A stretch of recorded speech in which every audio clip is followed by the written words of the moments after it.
Now, tell me about this piece, the genesis of this piece, of Yizkor Requiem.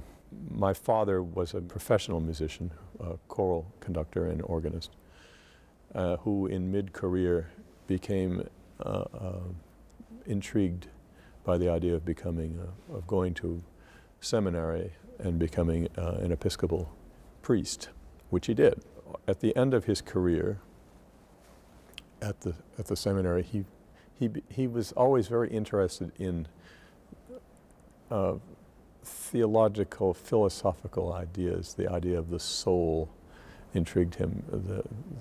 The philosophers talking about the soul and music. And he became interested in an institution in Israel called Tantur, which is an ecumenical institution run, I believe, by the Vatican, which is there to promote the dialogue between Jewish and Muslim and Christian thinkers.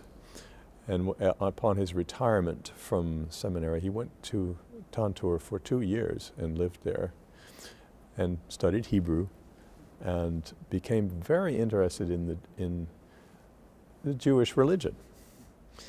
And when he came back, he said to me, he said, "You are the only one who might understand this, because I had a lot of experience as a professional singer performing in synagogues as a part of the professional choir, actually I have been a cantorial soloist in a Reform synagogue."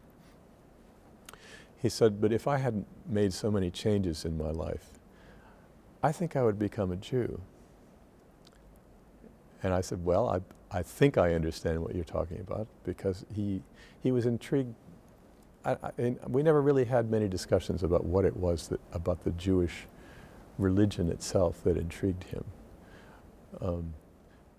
When he died, actually on the very day of his death, I started to think, a theme came into my head. It sounds like I'm making it up, but it really did happen.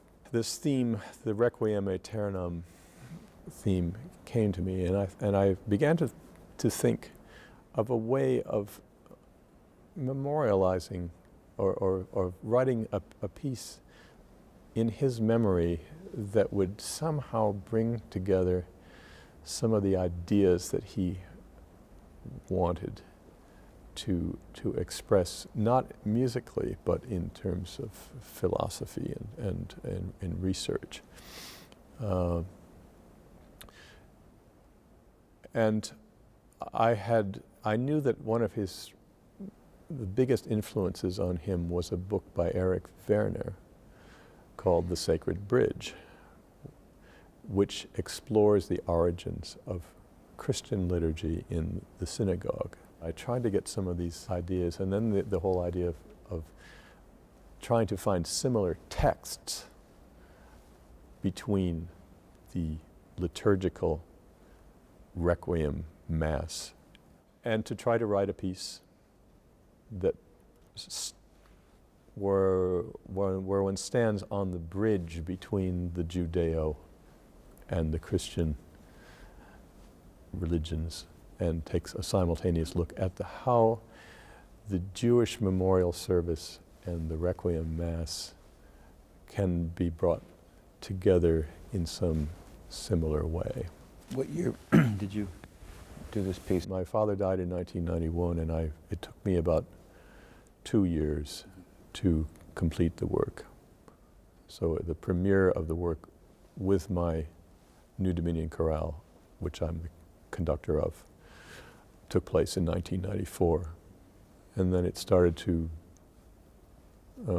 go places from there. It had a Kennedy Center performance by the Choral Arts Society of Washington, which is the big Washington chorus, in 1996 at the Kennedy Center. And a performance in Orchestra Hall, and of parts of it with the Chicago Sinfonietta. When was that? Same year, 96. Who was the soloist there? Alberto Mizrahi. In Chicago? In Chicago. It was a good half of the Requiem was performed.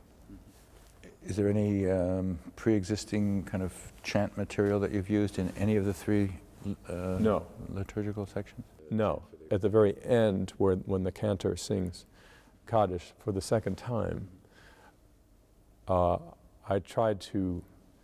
It's a very difficult passage for a singer because I'm trying to reproduce the inflections of chanting and to write out what ordinarily a cantor would just do. Mm-hmm. But for him to, it's like, in a way, if you look at the way popular music, that one is heard in one's ear, and then you see the sheet music, it has very little to do with it because... it's only suggestive. And not even that's right, and that was one of the most difficult things to do, to try to create a pseudo chant, but that sounded authentic. And I don't know whether it's been successful or not. Do you anticipate any new work along these kinds of lines, or combining Hebrew with other liturgies? Or? I don't think I would ever try this again. I think I've done... It stands on its own. It stands on its own, and it would be foolish to try to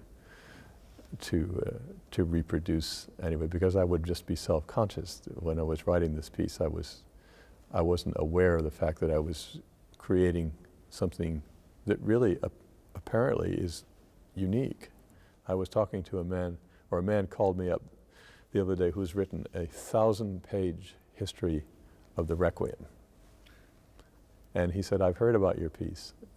Please send me a CD and a score." So I sent it to him. He said, when I sent it to him, I said, "I think this is unique."